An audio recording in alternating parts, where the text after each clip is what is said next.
Okay, good morning, everybody. In this morning's assembly message, you're going to hear about more work that's being done by members of our community to support vulnerable members in the broader community. And this time it's through the efforts of our first girls hockey team. And then secondly, you're going to hear what I hope you'll find a fascinating insight for modern times from an ancient text. I found it fascinating and I hope you will too. So firstly, I just want to remind us that we had some pretty extreme weather in the last little while, if we need reminding. And that in turn was a reminder of the fact that we have such great disparities that exist in our society, and of just how privileged so many of us in this community are. We should always be looking for ways in which to do more to share those privileges and to make the very best possible use of them to make a contribution. We've had another good example of that over the past week from amongst our students, and I'm sure we will see more in the coming weeks. This past week, the Somerset College First Girls Hockey Team accomplished their goal of completing 1,400 kilometers running or walking and raising over 21,000 Rand for the Hope and Light Children's Home. I believe the figures now reached about 36,000 Rand. They chose this distance because it was roughly the distance they would have traveled to reach the St. Mary's Hockey Festival that they had been looking so much forward to attending this year until the pandemic struck. And so we're so proud of this wonderful team for achieving their goal in just under 4 weeks. And we thank all of those who supported her. Well done, girls. Supported them, sorry. Now here's that fascinating insight from an ancient text. In the Bible, in Matthew 5, verse 5, Jesus utters the following beatitude. He says, "Blessed are the meek, for they shall inherit the earth." Now, if you're not familiar with the Beatitudes, they are often enigmatic, paradoxical statements that Jesus made about the keys to experiencing the kingdom of God on earth, or put another way, true joy and fulfillment.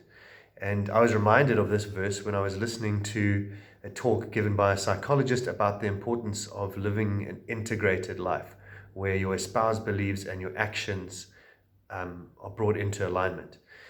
And what the psychologist said in terms of the interpretation of that word meek really struck me as relevant for this time in which we're living.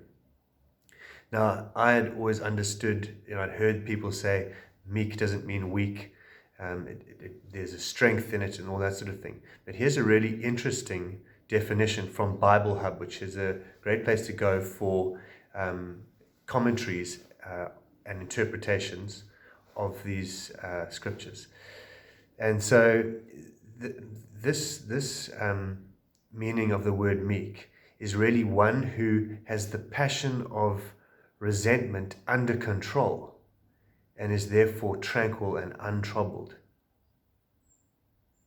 So that's a word that was apparently popularized, or meaning of the word that was popularized by Aristotle in the time that was used in the Bible.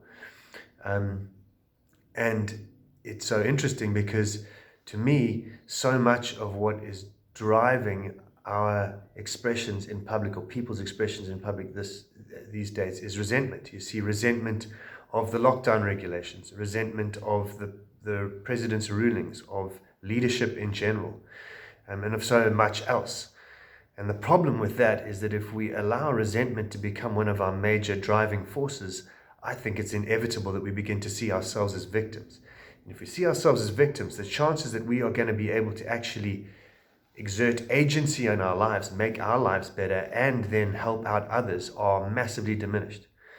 Nelson Mandela, whose life we commemorated on Saturday, is probably one of the outstanding examples in all of history of someone who brought the passion of resentment under control and was able to be tranquil and untroubled in the face of extraordinary danger and challenge. And I think that's one of the secrets of the irresistibly powerful example he was able to provide, and of the leadership that he was able to exercise. So that's what I'd like you to think about today. Are there areas of your life, of our life as a school, where resentment is taking the limelight, where it's taking center stage and perhaps crowding out more helpful attitudes to life and the world around us? attitudes that see us as having agency rather than as being victims, and therefore attitudes that can move us beyond resentment and complacency or anger or victimhood to taking charge of those things that are available to us to use so that we can benefit ourselves, our families, our communities, and our country, and eventually the world as well. Have a good week, everybody.